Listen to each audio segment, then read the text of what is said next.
When I first met Clara, she was the kind of girl who turned heads wherever she went.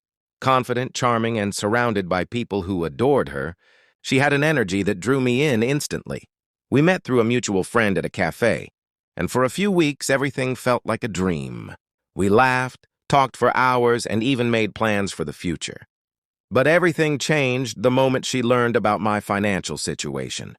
I wasn't broke, but I was far from rich. I was still finishing college, working part-time, and trying to build something meaningful for myself. One evening, while we were out for dinner, she suddenly became distant. Her smile faded when I mentioned I couldn't afford a weekend getaway she wanted to take. Later that night, she told me bluntly that I wasn't on her level. She said she couldn't date someone who couldn't keep up with her lifestyle. Her words cut deep. I didn't argue, didn't beg her to stay. I just smiled and said, "You'll regret saying that one day." She laughed and walked away, and I let her go, even though it hurt more than I wanted to admit. The next few years weren't easy.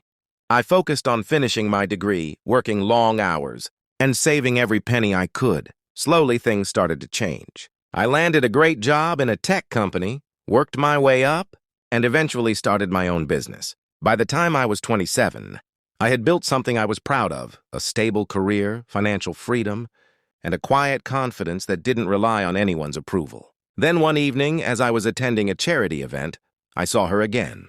Clara looked almost the same, beautiful as ever, but her expression changed when she recognized me.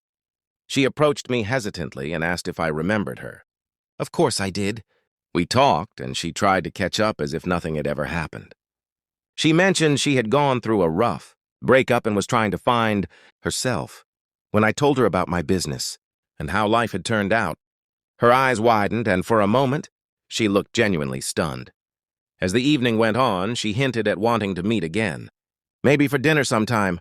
I just smiled politely and said, "I don't think I can afford that."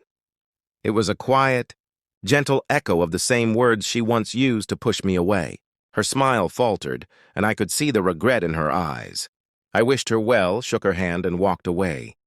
For the first time, it didn't feel like revenge. It felt like closure. In the end, I realized that her rejection was one of the best things that ever happened to me. It pushed me to focus on my own growth, to find value in myself instead of others' approval. Sometimes, the people who doubt you are the very reason you rise higher than they ever expected. And as I left that night, I couldn't help but think, maybe some regrets really do come full circle.